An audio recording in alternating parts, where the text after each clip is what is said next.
So I thought I'd do something a little different than I've done for the last couple of months. I haven't done a vlog video probably at all in the last couple of months. So as you can see, we've got a couple of mowers sitting here waiting for parts. That one we're waiting for a head gasket and a carburetor, and this one we're waiting for a carburetor. I've got a couple chainsaws that I'm repairing, rebuilding I should say, and then I just got a new chainsaw in, not new, but a chainsaw in. It's another one of those 1978 chainsaws, Stihl chainsaws. It's got an oil pump issue. Finding parts are impossible, but that's not totally what I want to talk about today. I want to talk about my channel. I've had a lot of complaints about the change from off-grid living to a lawnmower repair videos, and I've really given this a lot of thought over the last 2 months. I mean, YouTube has been an absolute nightmare. It's always been a nightmare. People think, oh, you get on YouTube, you become rich. Yeah, well, I haven't, because I'm bad at it apparently, and that's fine. Another thing that used to be told to me is you should never rely on YouTube in case it shuts down. You know, what if you got kicked off because you did something wrong? And yeah, that's a huge possibility. I mean, there's all kinds of rules, and they come out with new rules all the time. And I always said, well, what's the difference in YouTube kicking you off and you walk in Friday afternoon or Friday morning at your work, and that night, you know, Friday afternoon, they fire you, so don't come back. So now you got the weekend to fret about trying to find a new job. Well, same thing here. Now, I have said many times in the past, I don't know how many times, a few, that I've always wanted to open a lawn mower repair business. A few years ago, I did it kind of as a side hobby. I didn't really charge for it. You know, neighbors come over, hey, can you look at my lawnmower? And I'd look at it and fix it, and I've always enjoyed it. And before Carolyn and I started traveling as nomads, I had considered opening a shop. We decided to go ahead and become nomads and start a YouTube channel. YouTube has done okay for me. Right now, I mean, we're in the deepest funk in YouTube that I've been in years. And I know that the people are going to say, I told you you should not have done a lawnmower repair business. But it was going into a funk before the lawnmower repair business. It's always a struggle. When you come right out of winter time frame and into spring, things start to tank, and then when you get into summer, you just will forget it. But this has been the worst that we've ever been. Comparatively. Let's say, for example, I was making $100 a month back in, you know, when I first started my channel, and the drop happened during the summer, and I was making $90. So, you know, you got a 10% decrease. Well, I would say the decrease now is probably 60%. It's huge. So, being proactive, like the people who always told me I needed to, let's start something else. Let's do something else. Well, let's do something I always wanted to do. My dream has always been to start a lawnmower repair business. So that's what I did. And I am so is Carolyn, very surprised how well it did. I made 3 posts on Facebook in the communities for this area, and I was swamped all summer. Now, I did end up getting some business cards. The local hardware store suggested that I get some business cards. They'd send business my way. So I got some business cards, but other than the business cards, word of mouth, and Facebook, that's it. That's all I've done. And I've been swamped up to this point. Now, we did expect the things to slow down about now. I'm still getting some work. I just sold a lawnmower. Yeah, got a chainsaw, got these 2 mowers. So, I mean, we're getting some work. It's not as much as it was. I'm just shocked. Now, the thing is I missed the peak season of lawnmower business. Peak season is April. We didn't start until June. So, I can only imagine what next April is going to bring. The thing about the off-grid channel is, I'm going to sit down. Now, I know people are going to say, oh, it's all trashy, but I've been kind of, you know, here I got a trash can full of metals that we're going to have recycled, and my tarp. So, you know, somebody's going to say, oh, your place looks like a pit. And YouTube is a difficult place to be. it is not stressful, just full of hate. And that is you know, people say, oh, you become a YouTuber, you get used to that. I don't think I've ever gotten used to it. And I know that's just going to give trolls permission to just attack me. I've done better. I don't get upset for as long. There are some comments you're like, hey, what the is wrong with that guy? And then, you know, I can cool down a lot quicker, you know, within a couple seconds. But it's a terrible place. YouTube is an absolute terrible place. YouTube is not friendly to content creators. And the reason is because they're more worried about the viewers. But what I don't understand about that is they drive content creators away.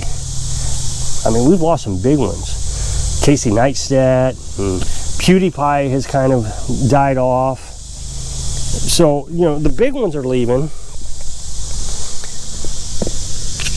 How does that keep the viewers happy? And I'm not complaining. YouTube is a great idea for somebody who doesn't need a lot of money. But on the other hand, I really wanted to have a backup plan.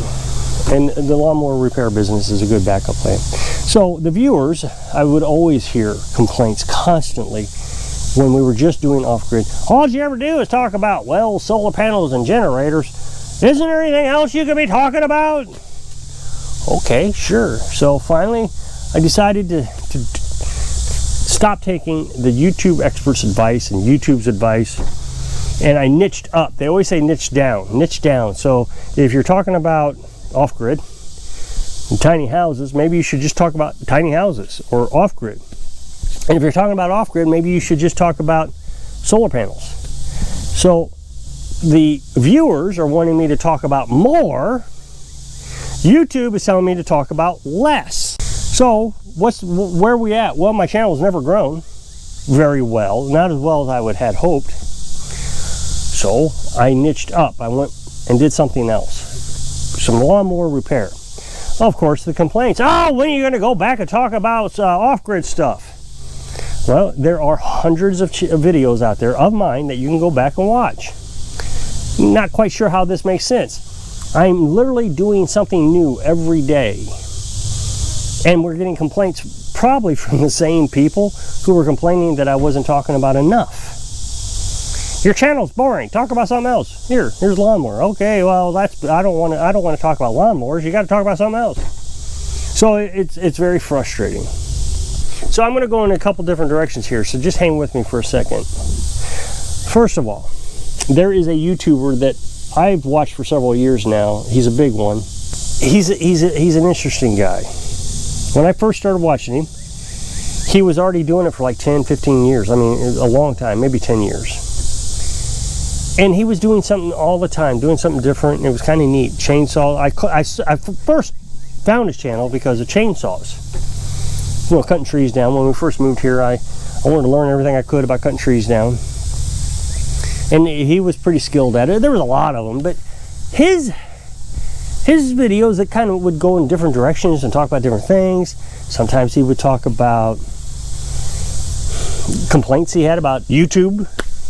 And he just kind of, he didn't stick to a specific topic. So as I started watching, I began to realize he doesn't stick to a topic at all. He's all over the place.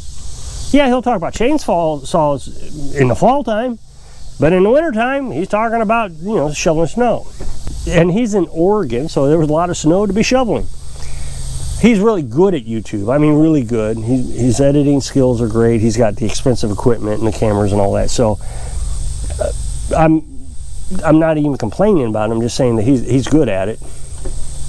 But I got to thinking about it. Last winter, I think it was last winter, I actually unsubscribed from him because he was just doing live feeds. And I was like, I don't want to watch an hour-long live feed 3 times a week, because that's what he was literally advertising. And I got to thinking about it. Wait a minute, he's in Oregon. It snowed 18 feet up there. I'm exaggerating, but not much. And he would do a live feed in his Bobcat shoveling snow. And then he would sit in his garage talking about stuff, answering questions in front of his wood stove. And I thought, you know, that's not a bad idea. Even though I didn't like it, he had tons of viewers coming in all the time doing live feeds. And they were giving out, you know, the super chat donations. Now, I know that this is cliche. You're not supposed to say this on YouTube. The viewers just go insane when you say this.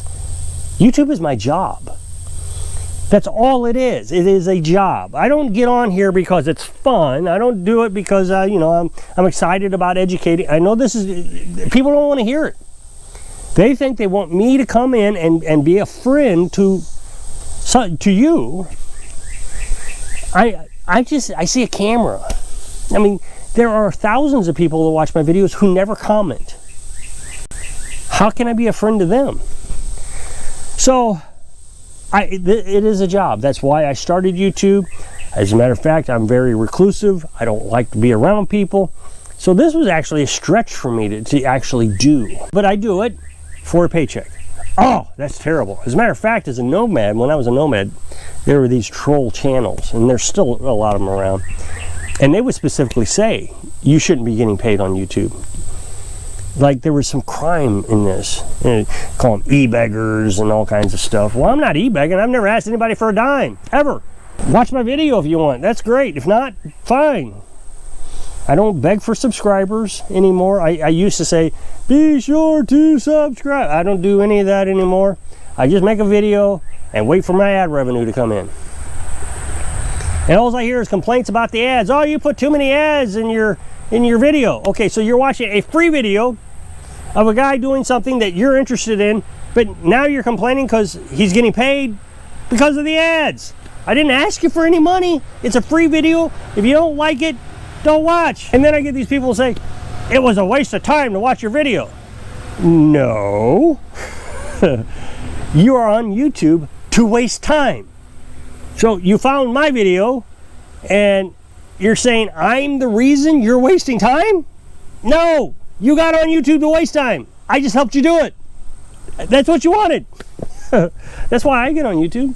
Rarely do I get on YouTube to find information. Now that I've been working on these lawnmowers, there's a couple channels that well, it's not even that anymore. I watch their videos when they release them, but in the beginning, when I first started doing it, I would watch it, you know, I'd search for a YouTube video specifically.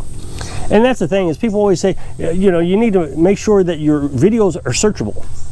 Search results on any YouTube channel are very low.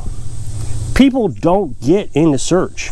If you think about how you watch videos, it's not that you search somebody out usually. Usually you're scrolling, you see a thumbnail that you like, you click it and you watch it. So I tried to appeal to someone who's scrolling, click and watch. Now it's my responsibility to keep you watching. And since I've started doing these videos, the watch time has went through the roof. I mean, I have one watch time that was 98%. That means the audience didn't put in fast forward, didn't do anything. They just watched it all the way through, almost 98% of the time. That was incredible. So yeah, it's getting, I mean, watch time is important on these videos in YouTube, and I did it. So it's not about how many clicks you get, it's about how much time you get watched. But you gotta get people in there to watch it. So that's why you do a thumbnail. If you don't want to be on YouTube watching videos, then get off YouTube and stop watching videos. Don't tell the content creator it's their fault they're watching videos. It's a very gaslighting way of dealing with your emotions. What I think I'm going to do, I kind of got off subject, is I'm going to do what this big YouTuber is doing, and I'm just going to do what's going on. Whatever's going on in my life, I'm going to make a video of. And hopefully the lawnmower business will do pretty good, because I'm out of ideas with off-grid. There's nothing more. Well, you should get pigs and goats and this and that. No, I shouldn't. That's not what I wanted. I wanted to show people how to live minimalistically. I don't want, you know, these YouTubers that do all that, and they got, you know, all the farm animals you can imagine. You know, old MacDonald had a farm. They are working so many hours every day just for YouTube. That's not the dream I had. The dream I had was to relax. So when we started the lawnmower business, I kept that in mind. I didn't want something that was going to tie me up all the time. So we're not, this year we didn't get a lot of business. I suspect April we'll get so much business that I won't be able to keep up. But we'll get through it. We'll get through April, and that's that 1 month where everything's going to be so busy. But the rest of the time, I can work on a mower for 4 hours or so a day, and that's it. That's all I need to work. That's still making an income that I'm not going to get rich from, just like YouTube was, and still have plenty of time off.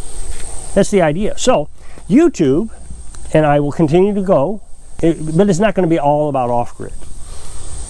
It's going to be about a guy who's living a minimalistic life, living his dreams. And one of those dreams happens to be living off-grid in a tiny house and now doing mower repair. If you click this up next box, it'll take you to a video where I was working on one of these things. So if I can inspire you to live your dreams when you're living your dreams. Thanks for watching.